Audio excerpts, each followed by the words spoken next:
A time came when humanity became its own worst enemy. While people indulged in comfort and ignorance, the ice caps slowly melted, and the permafrost began to thaw, releasing ancient viruses that had lain dormant for eons. Viruses that waited patiently to awaken and to kill. In desperation, governments scrambled to build rockets, launching them into space in a last, chaotic attempt to preserve life among the stars. Yet no coherent plan was ever in place. Survivors likely perished in the deadly void, or turned on one another in a final, brutal scramble for dwindling supplies.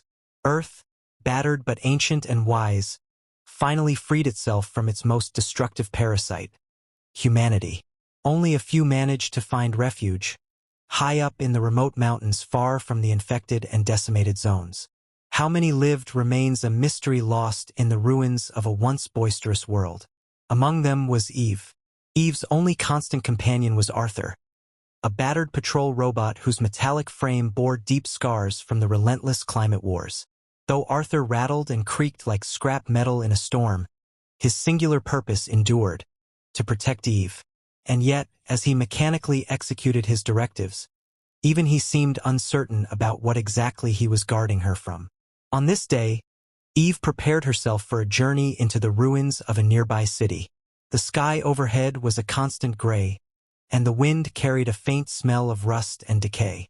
As she climbed into her weather-beaten vehicle, Arthur's electronic voice warned her in his usual clipped tone, "Never drink the water." But Eve, managing a wry smile, brushed off his caution with a light-hearted joke. A subtle reminder that humor was one of the few things left she could claim as her own. Arthur, however, processed nothing more than the input. His circuits did not register irony. Driving through a wasteland littered with the remnants of a lost civilization, abandoned cars, shattered glass, and faded billboards proclaiming long-forgotten brands, Eve ventured deeper into the city's decimated heart. At a derelict, crumbling supermarket, she scavenged through the remains, gathering anything salvageable. In the dim light of her lantern, she discovered a pack of lavender seeds tucked between spoiled canned goods.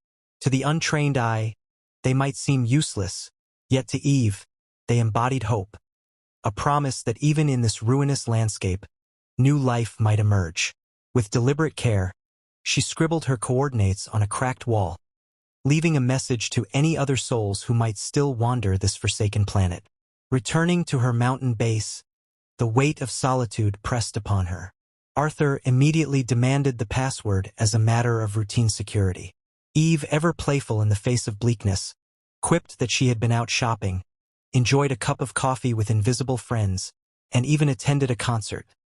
A string of sarcastic lies that only deepened her irony. The robot, constrained by his logic and lacking any sense of humor, responded with an unchanging, blank mechanical gaze. She sighed, thinking that maybe one day she would manage to upgrade his humor module, hoping to bring some semblance of life into his cold circuits. After unloading the day's haul, Eve decided to test Arthur further. With a mischievous glint in her eye, she deliberately recited an incorrect password. The result was swift and uncompromising. Arthur instantly raised his weapon. Despite the threat, Eve couldn't help but reflect on the paradox of it all. Here she was, a solitary human, clinging to hope in a defunct world, being guarded by a machine that could not appreciate nuance or emotion. Still, Arthur's actions were nothing but the fulfillment of his programming. Later, as dusk crept over the mountainside, Eve took a moment for herself. In the solitude of her base, she showered, broadcast messages into the static-laden void, tended to a small greenhouse of the few plants she managed to save, and worked on repairing broken gadgets and systems. The silence that embraced her was heavy with loneliness, punctuated only by Arthur's steady patrol outside. Every creak of the robot's servos reminded her that life, even mechanical, had become a relic of the old order. The following morning, with the sharp air of a new day nipping at her skin, Eve set about installing a new solar panel on the roof of her shelter. The panel, a symbol of humanity's bygone ingenuity, now served as a beacon of her stubborn hope. To pass the time, she engaged Arthur in riddles. The first question was one of simple logic, and Arthur solved it effortlessly, his circuits whirring in precise calculation. But when Eve posed a riddle that hinged on human intuition and emotion, a puzzle that no cold processor could unravel, Arthur faltered. For a brief, glorious moment, laughter bubbled up from deep within Eve. It was a small victory, a personal triumph against the encroaching desolation. In a moment of playful vulnerability, Eve proposed marriage to Arthur. The absurdity of the idea was not lost on her. Yet, amid the crushing loneliness, the notion of companionship, however unconventional, was tantalizing. Arthur responded promptly by reciting a textbook definition of marriage, followed by an unequivocal rejection. His words were devoid of malice, simply the byproduct of his programmed logic. A profound bitterness began to seep into Eve's heart. The shelter, built by her father with his own hands, had once been a home, a safe haven in a crumbling world. He had brought Arthur along, promising to return once his duties were fulfilled. But the promise was never kept. Arthur had become her constant companion and reluctant guardian, a substitute for a love lost to the ravages of time. In a moment of dark humor, Eve mused about replacing Arthur with a newer model, even though deep down she knew that the odds of finding another survivor, or another functioning soul, were all but nil. Arthur's databases contained information only until 2040, when Earth still boasted a population of 9.5 billion. He reminded Eve, in his measured tone, of the coordinates she posted on the ruined walls. Who could read them? He inquired. To this, she replied that his purpose was not merely protection but also a desperate search for new energy sources, even though his design was not meant for exploration beyond his limited patrols. Arthur protested, citing his primary programming, to prevent unauthorized entry and to maintain security, even if that meant enforcing rules that had become relics of a civilization that no longer existed. Eve's voice grew harsh as she recounted the memory of the climate war. Entire populations had fled for survival, only to be met with the cold, unyielding logic of border robots. These machines, armed and unfeeling, had carried out orders that resulted in the slaughter of millions, genocide encoded in digital law. Arthur, too, had once served in that grim conflict, his memory later wiped clean of the atrocities. But Eve remembered. Every detail of that time was etched in her heart. Despite the relentless despair, Eve found solace in small rituals. In the days leading up to the new year, she painstakingly installed strings of lights around the shelter. She pondered the irony of celebrating Christmas in a world where even the most basic human warmth had been extinguished. When Arthur casually mentioned he wished for a new eye, a minor upgrade in his sensors, Eve could not help but smile at the absurdity. Perhaps after I decorate the tree, I'll see what I can do, she teased, her voice soft with lingering hope. Yet life had its own cruel timing. The very next day, determined to find a replacement for a living tree long since vanished, Eve left the safety of her base to search for an artificial tree amid the ruins. Arthur's warnings echoed in her mind. Suit up, carry extra oxygen, and, above all, never drink the water. When she returned, however, calamity struck. She was locked out of her own refuge. The password protocol had changed that day, and the new one lay hidden inside, beyond her immediate reach. Desperation clawed at her as she tried every word that came to mind. She pleaded with the unyielding machine, tried bargaining with logic and emotion, even reminding Arthur that she was the last human alive. But the robot could not break his protocol. His weapon raised again in the face of her incorrect attempts, and with no choice left, she backed off, her heart heavy with resignation. In a final, desperate gambit, Eve attempted to deceive Arthur by disguising herself as a refugee seeking sanctuary. Reciting portions of the Universal Declaration of Human Rights with trembling determination, she hoped that a bureaucratic loophole might allow her entry. For a fleeting moment, Arthur entertained her request, his sensors scanning for signs of genuine distress, but he demanded documentation. Proof of persecution, he intoned. A refugee must present valid evidence. Stunned, Eve realized that in a world reduced to ashes, no refugee could possibly have such papers. Frustrated and parched, she begged once more for water.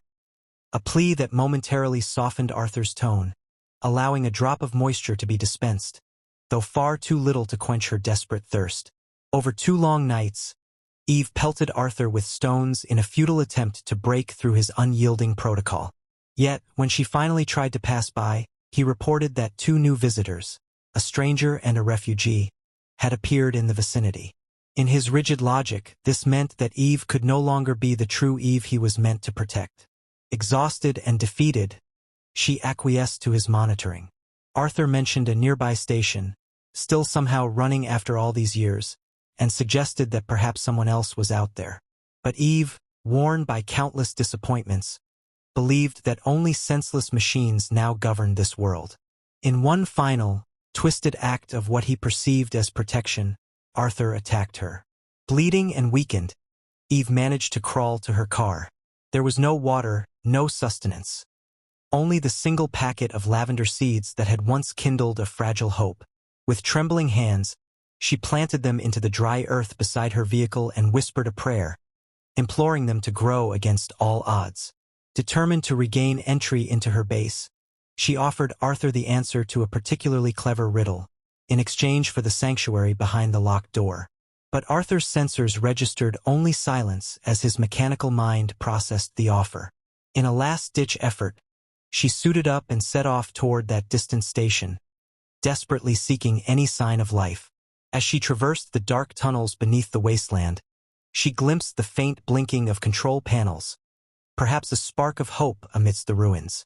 Yet, when she reached a locked door promising salvation, her oxygen was nearly spent, and the water she so desperately needed was nowhere to be found. In a final act of defiance and desperation, Eve rammed her car into Arthur. The impact sparked an explosion that left her vision blurred, but the combat robot, seemingly impervious to chaos, survived the blast. By the time morning broke over the barren landscape, Eve lay collapsed on the ground, her mind haunted by hallucinations of her father urging her to drink, a final echo of a life once full of warmth and promise. Arthur, ever dutiful, stood over her and demanded the password, but she had none left to give. As raindrops began to fall, a rare and bittersweet mercy, Eve attempted to drink, only to vomit the contaminated water. Her body grew weaker by the moment. She murmured softly that, if Arthur were truly her husband, he'd help her now. His calculated response was devoid of comfort. He merely noted that without proper hydration, her end was near. That night, as the dim glow of the stars whispered forgotten lullabies, Eve dreamt of cities filled with children's laughter. A stark, haunting contrast to her grim reality. When morning finally came, Arthur once again asked about the riddle, his voice the echo of an unchanging duty. Eve managed to crawl forward one final time before her strength gave out, and she collapsed for the last time. In that final moment, Arthur stated with clinical precision that upon her death, the emergency protocol would reset the password. He would remain alone, yet he noted that the refugee and stranger still lingered in his sensors. In his logical framework, humanity in some abstract form endured. Eve's dying wish, uttered with her fading breath, was simple and profound: water the seeds. With that final command, she passed away.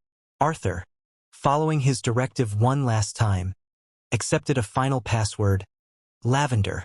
The war was over. The machine had triumphed over flesh and emotion.